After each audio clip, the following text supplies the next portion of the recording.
How to get refund booking in AirAsia. Hello everyone. In this video, I will show you how to get refund booking in AirAsia.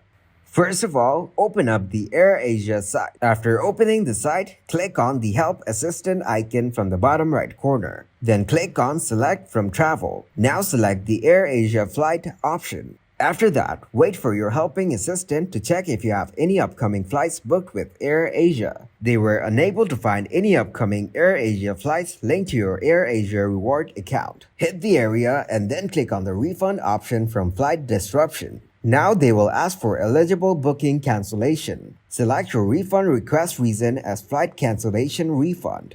If you're interested, select credit account to get started.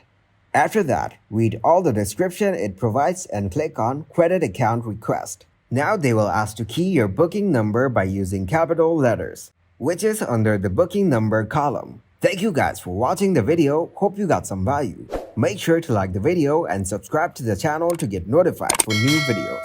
See you in the next one.